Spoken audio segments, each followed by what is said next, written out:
রুই মাছের মাথা দিয়ে বানিয়ে নিন আলু কুমড়োর এই রেসিপি। খেতে কিন্তু দারুণ লাগে। কুমড়ো যাদের পছন্দ নয় তারা কিন্তু এই রেসিপিটা বানিয়ে দেখতে পারেন। গরম গরম ভাতের সাথে দুর্দান্ত লাগবে। এর জন্য প্রথমেই সর্ষের তেল গরম করে নিয়ে তাতে আলুগুলো ভেজে নিতে হবে। অবশ্যই কিন্তু সর্ষের তেলেই এই রেসিপিটা বানাবেন। এই জাতীয় রান্না কিন্তু সর্ষের তেলে করলেই বেশি সুস্বাদু হয় আর কি। আলুটাকে প্রথমে বেশ ভালো করে ভেজে নেব। গ্যাসের ফ্লেমটা মিডিয়াম টু হাইতে রেখে আলুটা ভাজতে থাকবো। আলুটা অর্ধেক ভাজা হয়ে আসলে দিয়ে দেবো বেশ খানিকটা গাজর। গাজরটা অপশনাল, যদি না থাকে তো নাও দিতে পারেন। যেহেতু বাড়িতে বেশ কিছুটা গাজর ছিল সেই জন্য এখানে ব্যবহার করছি। গাজর দিলে কিন্তু বেশ ভালো লাগে, বেশ একটা মিষ্টি মিষ্টি ব্যাপার আসে। গাজরটা ভাজতে ভাজতে এবার দিয়ে দেবো কুমড়োগুলো। আলু আর কুমড়ো দুটোই দেখুন বেশ ডুমো ডুমো করে কেটে নেওয়া হয়েছে। এবার আলু, কুমড়ো, গাজর সবটা ভালো করে ভেজে নিচ্ছি। সবটা ভালো করে ভাজা হয়ে যাওয়ার পর কুমড়োগুলোর গায়ে বেশ একটা লালচে লালচে ছোপ যখন আসতে আরম্ভ করবে তখন বুঝতে হবে যে কুমড়োটাও ভাজা হয়ে গিয়েছে। তারপরে আলু, কুমড়ো, গাজর তিনটেই কিন্তু তুলে নেব। এই সবজিগুলো আগে থাকতে ভালো করে ভেজে নিলে পরে তাড়াতাড়ি সেদ্ধও হয়ে যায় আর রান্নার টেস্টটাও অনেক গুণ বাড়ে। যেহেতু এগুলোর মধ্যে তেল রয়েছে ভাজার ফলে, তাই মশলাটা খুব সুন্দর ইনসিস্ট হয়। এবার আরও খানিকটা তেল অ্যাড করে নিয়ে এতে ফোড়ন হিসেবে দিয়ে দিচ্ছি কালো জিরে। কালো জিরেটা একটু ভাজা ভাজা হয়ে গেলে দিয়ে দেব রসুন কিমা। এই জাতীয় মাছের মাথার তরকারিতে কিন্তু রসুন কিমাটা বা রসুন বাটা ফোড়ন হিসেবে দিলে দারুণ সুন্দর একটা গন্ধ আসে। আর এতে কিন্তু আদার ব্যবহার করব না, শুধু রসুনেরই ব্যবহার করছি। আর দিয়ে দিচ্ছি পেঁয়াজ কুচি। পেঁয়াজটা এখানে স্লাইস করে কেটে নিয়েছি।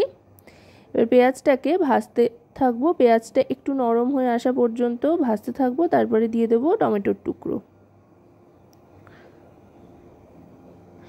গ্যাসের ফ্লেমটা লোতে রেখে টমেটোর টুকরোগুলো দিয়ে দুটো চেরা কাঁচা লঙ্কা দিয়ে দিলাম। লঙ্কার পরিমাণটা আপনারা যতটা ঝাল খাবেন তার উপরে নির্ভর করে কম বেশি করে নিতে পারেন। আরও খানিকক্ষণ ভালো করে ভাজা ভাজা করে নেব, টমেটো কাঁচা একটা গন্ধ চলে যাওয়া পর্যন্ত। এবার দিয়ে দিচ্ছি পরিমাণ মতো নুন, এতে করে টমেটোটা তাড়াতাড়ি গলে নরম হয়ে যাবে। আর দিয়ে দিচ্ছি হলুদ গুঁড়ো 2 টিস্পুন পরিমাণে, যেহেতু অনেকটা সবজি রয়েছে সেই জন্য। এবার দিয়ে দিচ্ছি জিরে গুঁড়ো, এটাও 2 টিস্পুন পরিমাণে কিন্তু ব্যবহার করছি। তারপর দিয়ে দিলাম লঙ্কার গুঁড়ো, এটা 1 টিস্পুন পরিমাণে দিলাম যেহেতু কাঁচা লঙ্কা রয়েছে।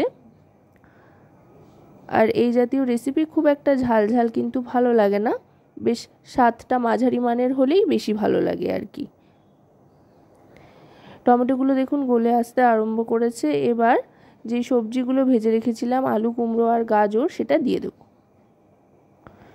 এগুলো দিয়ে দেওয়ার পর এবার বেশ খানিকক্ষণ মশলার সাথে মিশিয়ে নেব।